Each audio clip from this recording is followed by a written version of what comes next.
Hey everybody, welcome back to Real Good Pilates. I'm Michelle, and today I have for you a super fun Pilates reformer workout.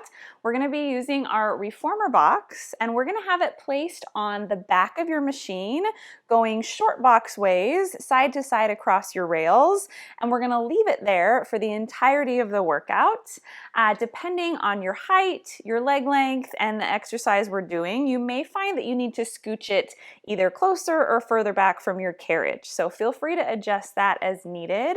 I'm going to be using a single blue spring throughout the entire workout. That tends to be just about right for me, but feel free to increase or decrease if you need to. All right, so get your box set up going across your rails. You also want to be sure that your straps are not on your shoulder rests, so just have them down on the floor.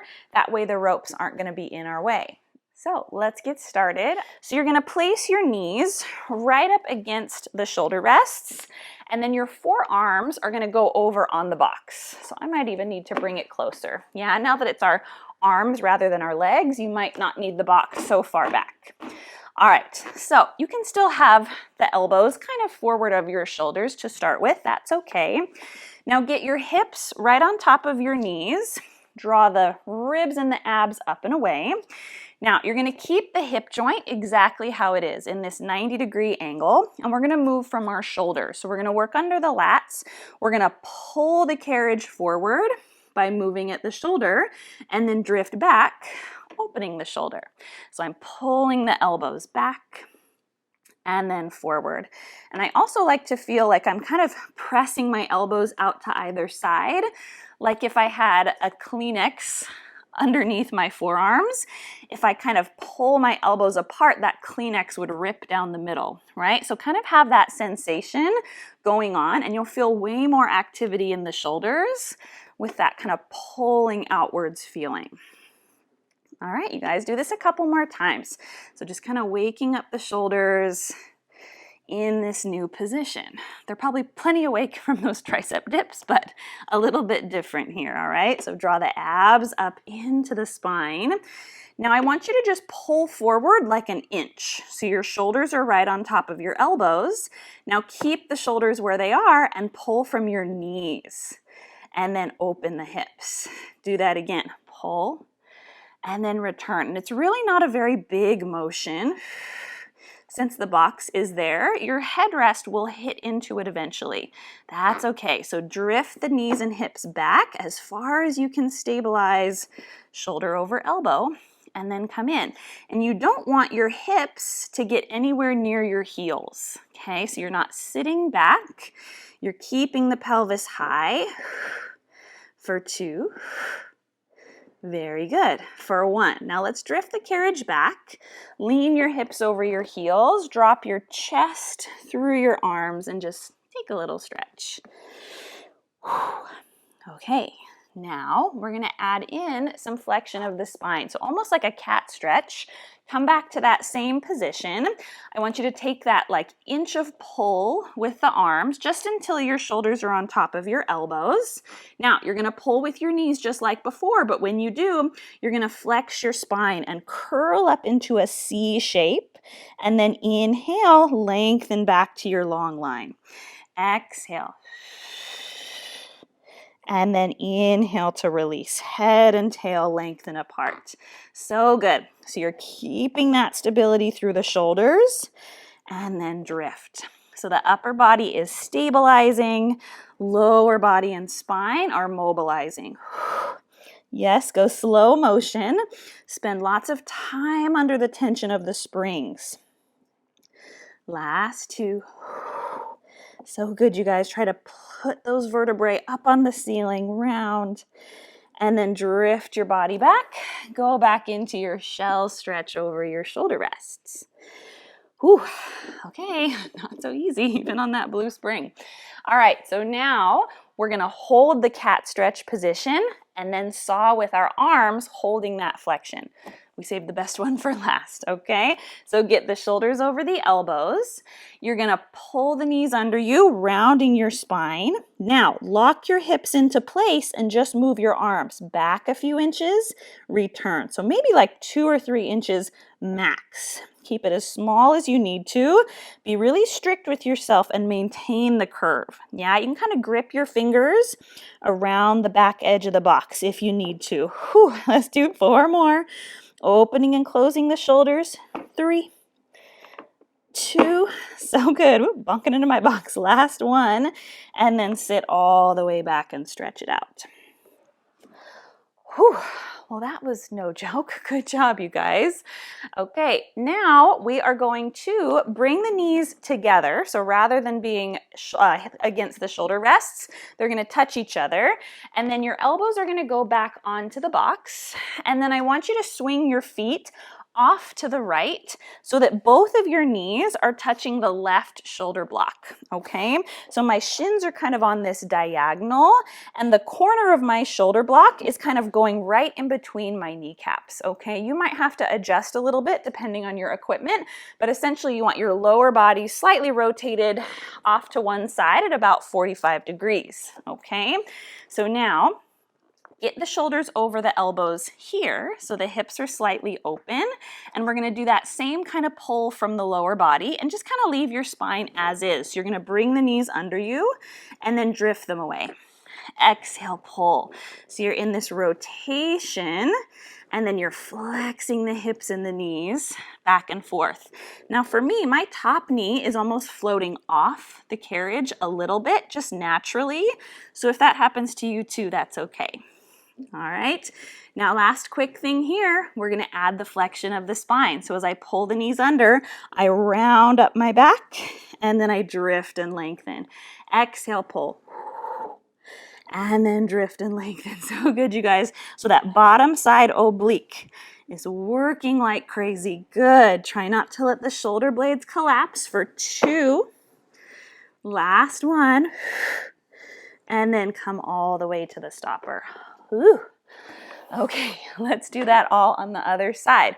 So knees are together, angle them towards the opposite shoulder rest on that diagonal line. Keep the knees pinched tight, and then we'll go again. So find your forearms on the box, shoulders over elbows, so the hips start slightly open. If your top knee rolls off the mat, that's okay.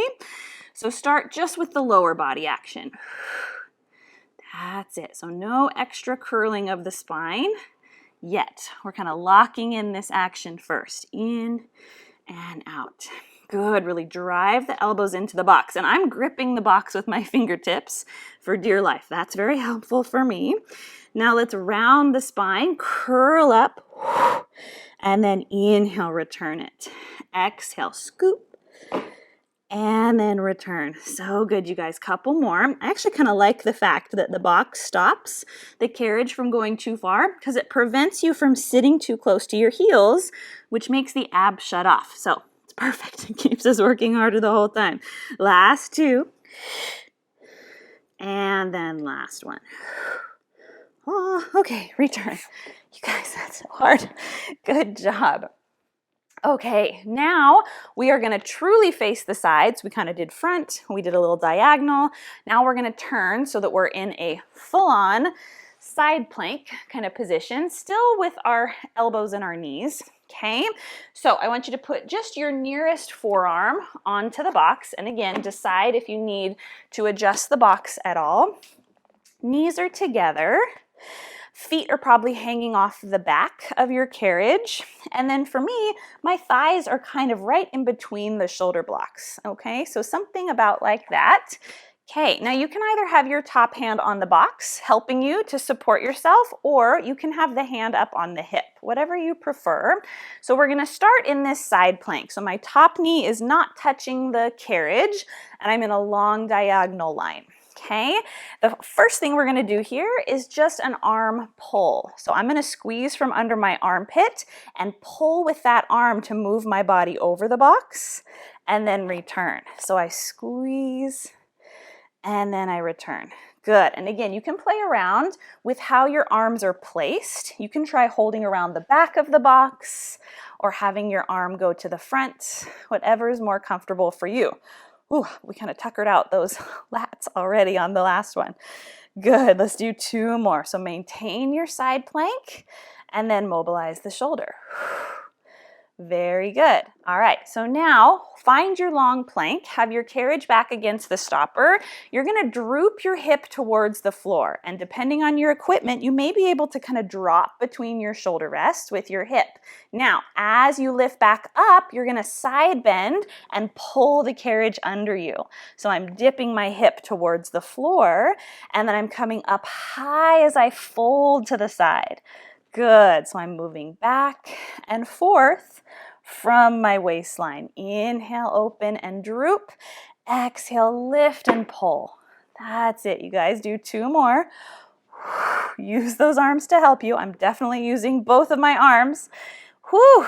Okay, last but not least, if you're game, we're gonna take this top arm away and we're gonna add on. So as I droop, I look at my hand, I lower the hip, and as I side bend, I go up and over like a rainbow with that arm. Inhale, droop and lower. Exhale, up and out. Oh, that's so hard. Couple more. Drop. And then lift. Oh, let's just do 1 more. Droop. Side bend. Okay, emergency stop. Good. Whew, that was not easy. Good, you guys. Okay, shake it out. Let's do that on the other side. I hope I wasn't the only one that was crazy hard for. All right, so turn it around. Face the side. Get your knees and ankles together, and then find your forearm onto the box. Okay, you want to be back far enough that possibly your thigh is able to go between the shoulder blocks. All right, so find your nice plank, draw the knees together, and then start the saws from under the arm. So we just pull our body over as is, and then we drift it away. Exhale, pull, and then drift away. So good. So maintaining that diagonal line through the spine. 2 more. Last one.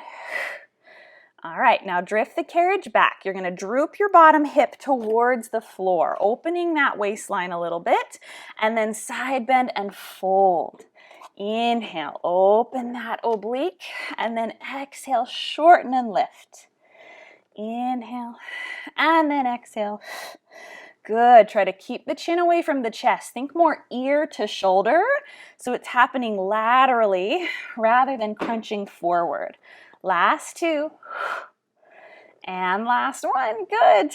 Okay, quick regroup, and then we're just gonna go right into it. So take your top arm off the box if you can, drop the hip, and then we side bend up and over as we pull, and then release. So good, just a couple overhead, and release. 2 more. And then final 1. Okay, relax. Whew. So good. Okay, shake your shoulders out. Oh, thank you so much for joining me. I hope you enjoyed using the box in these different and fun ways. I really hope you loved it, and I can't wait for you to join me back here on the Reformer for our next workout very soon. So I'll see you then. Bye. You did it. Way to go on completing today's workout. I hope you feel amazing. If you want to see even more from Real Good Pilates, click the link down below or right up here to head to my website and claim your 7-day free trial for the Real Good Pilates on-demand subscription platform, where you'll find even more fun and challenging ways to work out with me that are all completely ad-free. Plus tons of subscription exclusive workouts that you won't find anywhere else. So I hope you'll try it out, and I can't wait for you to join me for even more Real Good Pilates. I'll see you over there. Bye.